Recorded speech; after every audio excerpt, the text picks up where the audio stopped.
Budget സമ്മേളനത്തിന്റെ രണ്ടാം പാദം അവസാനിക്കാനിരിക്കെ പാർലമെന്റ് ഇന്നും പ്രക്ഷുബ്ധമാകും. തുടർച്ചയായി 18 ദിവസവും പാർലമെന്റ് ബഹളത്തെ തുടർന്ന് പിരിയുകയായിരുന്നു. ദളിത് സംഘടനകൾ നടത്തിയ ബന്ദ് ആക്രമാസക്തമായതും ആന്ധ്ര വിഷയവും CBSE ചോദ്യപേപ്പർ ചോർച്ചയും ഇന്ന് സഭയിൽ പ്രതിപക്ഷം ഉന്നയിക്കും. അതേസമയം ചീഫ് ജസ്റ്റിസ് ദീപക് മിശ്രയ്ക്കെതിരായ ഇംപീച്ച്മെന്റ് പ്രമേയ നോട്ടീസ് രാജ്യസഭയിൽ വെങ്കയ്യ നായിഡുവിന് നൽകാനാണ് പ്രതിപക്ഷത്തിന്റെ തീരുമാനം. ബജറ്റ് സമ്മേളനത്തിന്റെ രണ്ടാം പാദം അവസാനിക്കാൻ ഇനി ഏതാനും ദിവസങ്ങൾ മാത്രമേ ഉള്ളൂ. ഈ സമ്മേളന കാലയളവിൽ പ്രതിപക്ഷ പാർട്ടികൾ ഉയർത്തുന്ന അവിശ്വാസ പ്രമേയം ചർച്ചയ്ക്കെടുക്കാതെ സഭ പിരിച്ചിടുക തന്നെയാണ് NDA സർക്കാരിന്റെ ലക്ഷ്യം. ആന്ധ്രാപ്രദേശിന് പ്രത്യേക പദവി നൽകിയില്ലെങ്കിൽ സഭ പിരിയുന്ന ദിവസം TDP MPമാർ രാജിവെക്കുമെന്ന് അറിയിച്ചിട്ടുണ്ട്. കാവേരി ബോർഡ് രൂപീകരണവുമായി ബന്ധപ്പെട്ട് AIADMK MP SR മുത്തുക്കറുപ്പൻ കഴിഞ്ഞ ദിവസം രാജ്യസഭാംഗത്വം രാജിവെച്ചിരുന്നു. NDA ഭരണത്തിൽ വിശ്വാസമില്ലാത്തതുകൊണ്ട് രാജിവെച്ച് പുറത്തുപോവുക എന്ന നിലപാടാണ് പ്രതിപക്ഷം സ്വീകരിക്കുന്നത്. സർക്കാരിനെതിരെയുള്ള പ്രതിഷേധം ഇരു സഭകളിലും ശക്തമാവുകയാണ്. ദളിത് സംഘടനകൾ നടത്തിയ ബന്ദ് ആക്രമാസക്തമാവുകയും CBSE ചോദ്യപേപ്പർ ചോർച്ചയും ആന്ധ്രയുടെ പ്രത്യേക പദവിയും സഭയിൽ പ്രതിപക്ഷം ഉന്നയിക്കും. 19ാം ദിവസവും സഭാ നടപടികൾ പ്രക്ഷുബ്ധമാവാനാണ് സാധ്യത. അതിനിടയിൽ ചീഫ് ജസ്റ്റിസ് ദീപക് മിശ്രയ്ക്കെതിരായ ഇംപീച്ച്മെന്റ് പ്രമേയവുമായി രാജ്യസഭയിൽ മുന്നോട്ടു പോവാനാണ് പ്രതിപക്ഷത്തിന്റെ തീരുമാനം. ഇതിന്റെ ഭാഗമായി പ്രതിപക്ഷ നേതാക്കൾ യോഗം ചേർന്നിരുന്നു. ഇംപീച്ച്മെന്റ് നോട്ടീസ് നൽകാൻ രാജ്യസഭയിലെ 50 MPമാരുടെ ഒപ്പ് ലഭിച്ചിട്ടുണ്ടെന്ന് പ്രതിപക്ഷം വ്യക്തമാക്കിയിട്ടുണ്ട്. ഇംപീച്ച്മെന്റ് പ്രമേയത്തിലൂടെ പ്രതിപക്ഷ ഐക്യം കൂട്ടിച്ചേർക്കുകയാണ് കോൺഗ്രസിന്റെ ലക്ഷ്യം. News bureau, Delhi. ഉത്തരേന്ത്യയിൽ ദളിത് പ്രക്ഷോഭം വ്യാപകമാകാൻ സാധ്യത. സംഘർഷ സാധ്യത കണക്കിലെടുത്ത് മധ്യപ്രദേശിലും രാജസ്ഥാനിലും കേന്ദ്രസേനയെ വിന്യസിച്ചു. കഴിഞ്ഞ ദിവസം നടന്ന സംഘർഷത്തിൽ 10ഓളം പേർ മരിക്കുകയും നിരവധി പേർക്ക് പകയും ചെയ്തിരുന്നു. എല്ലാ സംസ്ഥാനങ്ങളിലും ക്രമസമാധാനം ഉറപ്പുവരുത്തണമെന്ന് കേന്ദ്ര സർക്കാർ നിർദ്ദേശം നൽകി.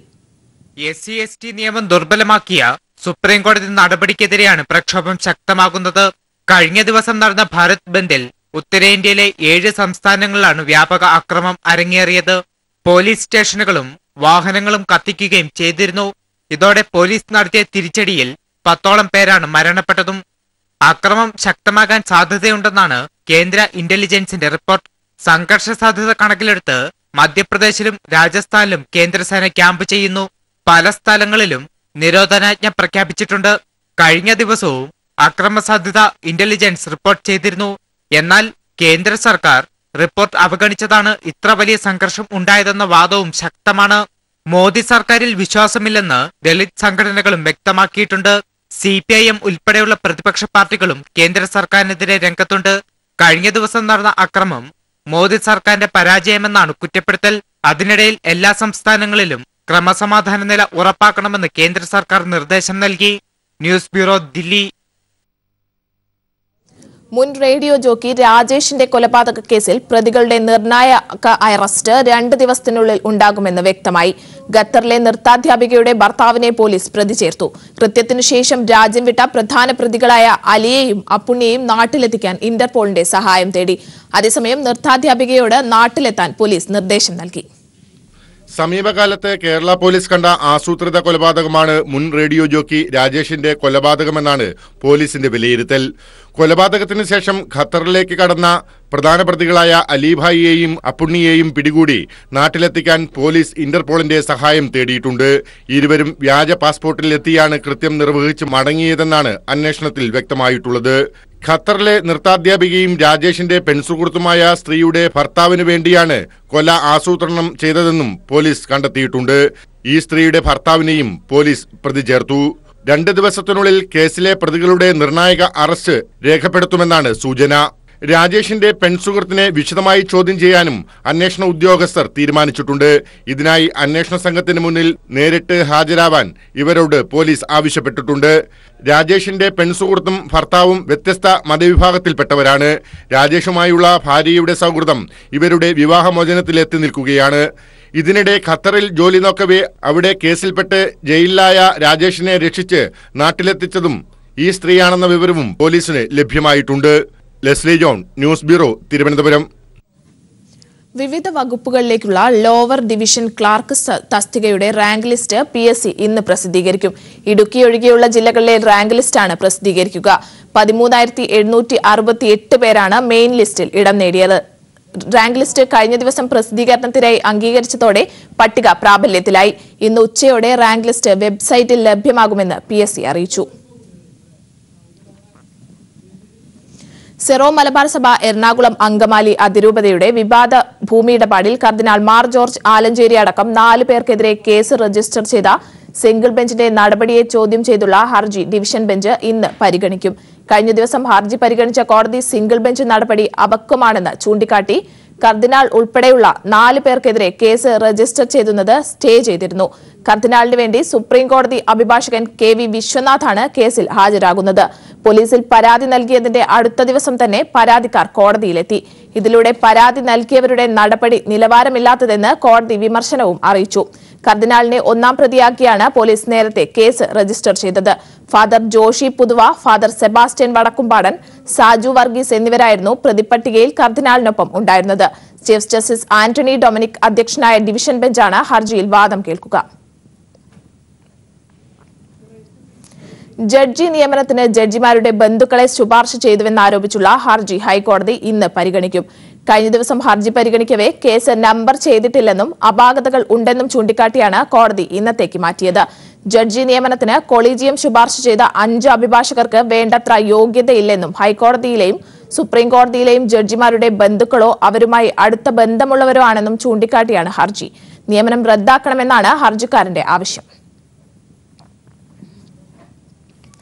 പ്രധാനമന്ത്രിയുടെയും കേന്ദ്രമന്ത്രിമാരുടെയും ചികിത്സാ ചിലവുകൾ ഉൾപ്പെടെയുള്ള കാര്യങ്ങളിൽ വിവരാവകാശ പ്രകാരം മറുപടി നൽകാതെ കേന്ദ്ര സർക്കാർ.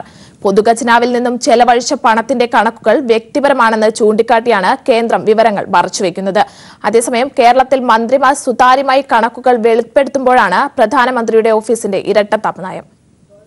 പ്രധാനമന്ത്രിയുടെയും ലോക്സഭ രാജ്യസഭാ MPമാരുടെയും ചികിത്സാ ചെലവുകളുടെ കണക്കുകൾ വെളിപ്പെടുത്തണമെന്നാവശ്യപ്പെട്ട് നൽകിയ വിവരാവകാശ രേഖയാണ് തീർത്തും വ്യക്തിപരമെന്ന് ചൂണ്ടിക്കാട്ടി കേന്ദ്ര സർക്കാർ തള്ളിയത്.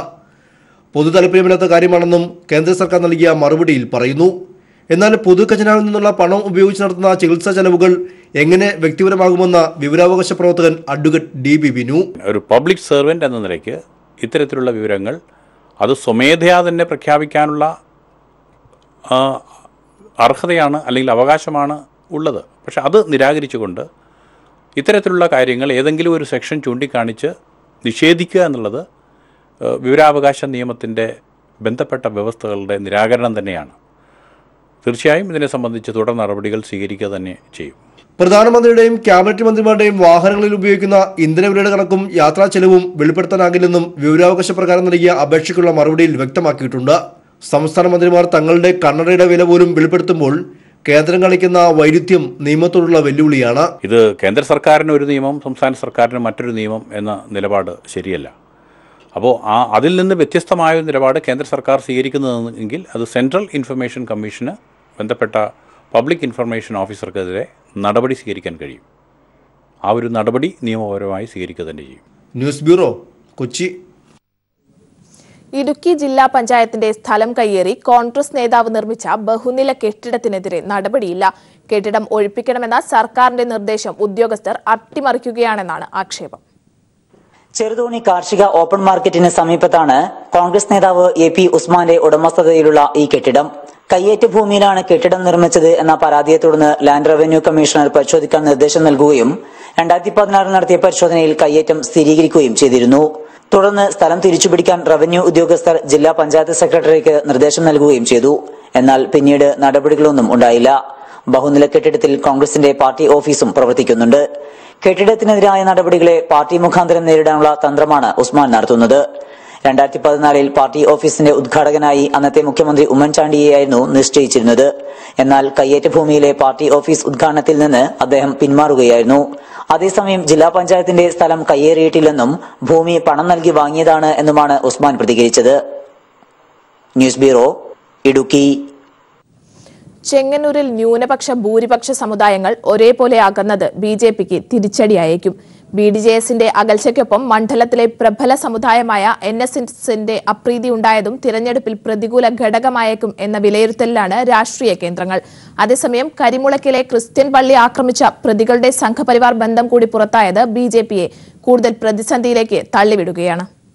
ഇടിവെട്ടിയവനെ പാമ്പ് കടിച്ചു എന്ന ചൊല്ല് അക്ഷരാർത്ഥത്തിൽ ഇപ്പോൾ ചേരുന്നത് BJPയുടെ കേരള ഘടകത്തിനാണ്.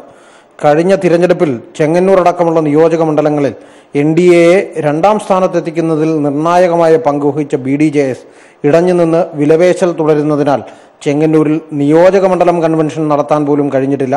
ഇതിനിടയിലാണ് RSSന്റെ തൊഴിലാളി പ്രസ്ഥാനമായ BMS ചങ്ങനാശ്ശേരിയിലെ NSS ആശുപത്രിയിൽ കയറി കാട്ടിയ ആക്രമം BJPക്ക് തിരിച്ചടിയാവുന്നത്.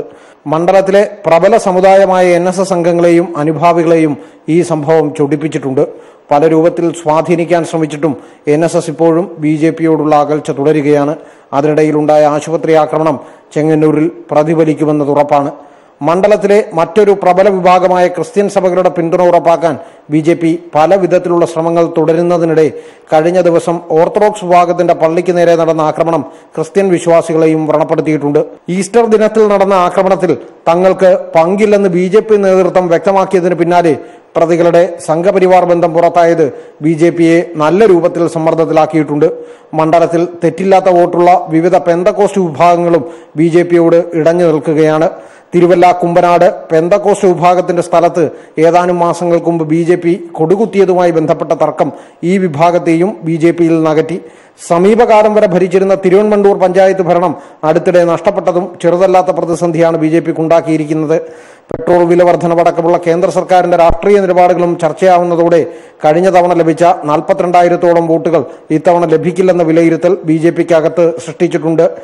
തുഷാർ വെള്ളാപ്പള്ളിയെ അനുനയിപ്പിക്കാൻ കഴിഞ്ഞില്ലെങ്കിൽ BDJSനെ പിളർത്തി ഒരു വിഭാഗത്തെ കൂടെ നിർത്തണമെന്ന ചർച്ചയും അണിയറയിൽ പുരോഗമിക്കുന്നു.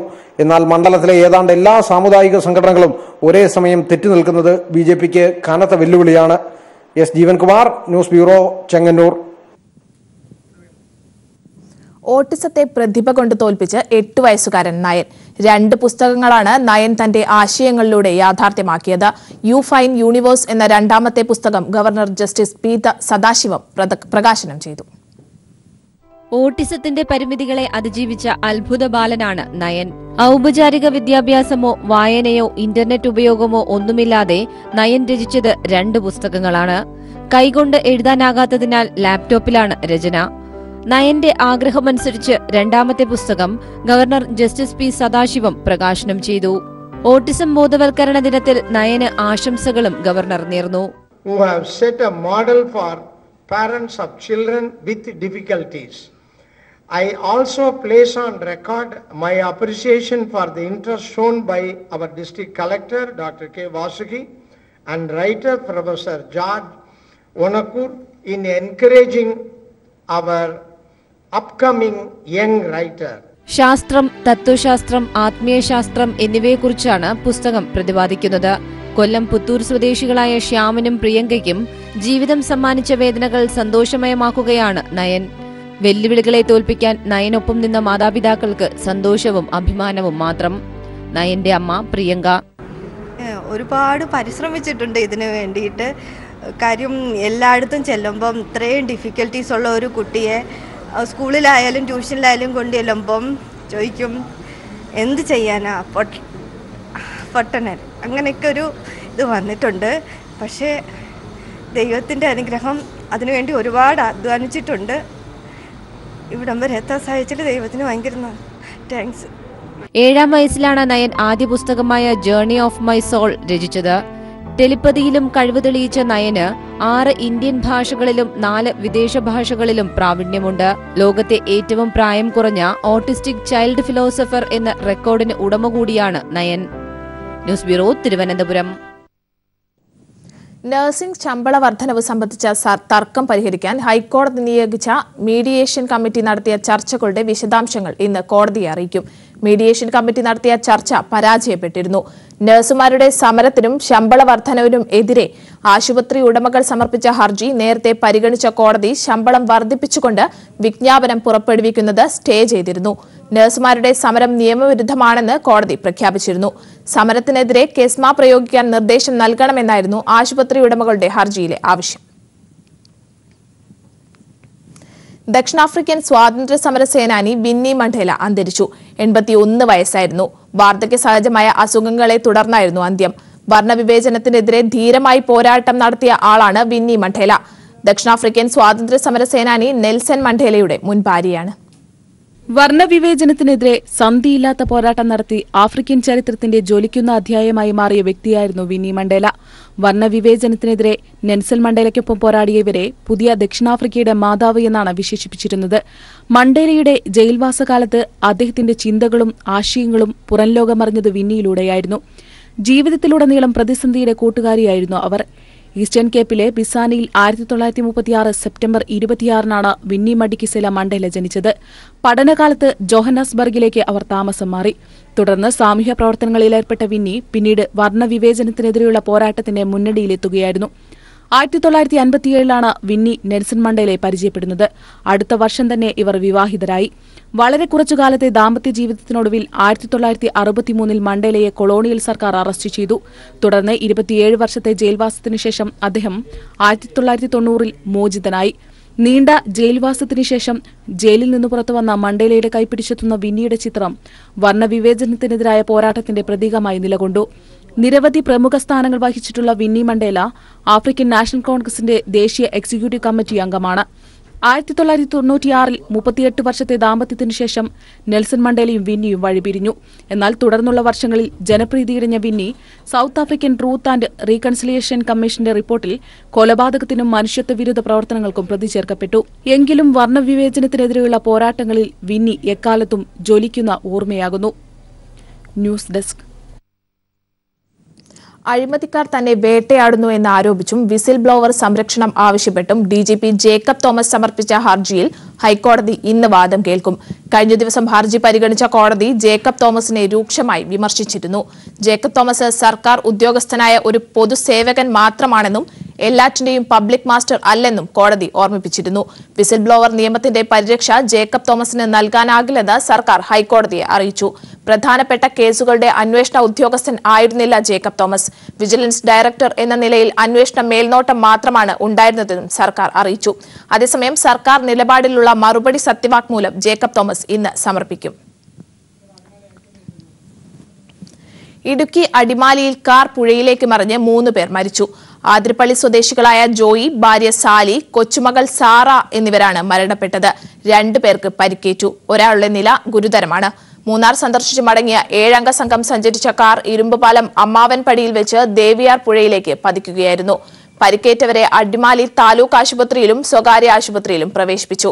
അപകടം പതിവായിട്ടും ഈ ഭാഗത്ത് റോഡിന് കൈവരി നീർക്കാത്തതിൽ പ്രതിഷേധിച്ച് നാട്ടുകാർ റോഡ് ഉപരോധിച്ചു.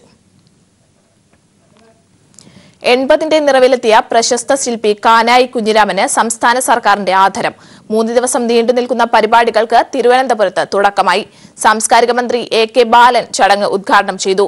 ഭാരത് ഭവനും കേരള ആർട്ട് ലവേഴ്സ് അസോസിയേഷൻ ട്രസ്റ്റും സംയുക്തമായാണ് പരിപാടി സംഘടിപ്പിക്കുന്നത്. ആദരത്തിന്റെ ഭാഗമായി സംഘടിപ്പിച്ച കാനായി ശില്പചിത്രങ്ങളുടെ പ്രദർശനം കനകക്കുന്ന് കൊട്ടാരത്തിൽ ആരംഭിച്ചു. സംവിധായകൻ അടൂർ ഗോപാലകൃഷ്ണനാണ് പ്രദർശനം ഉദ്ഘാടനം ചെയ്തത്.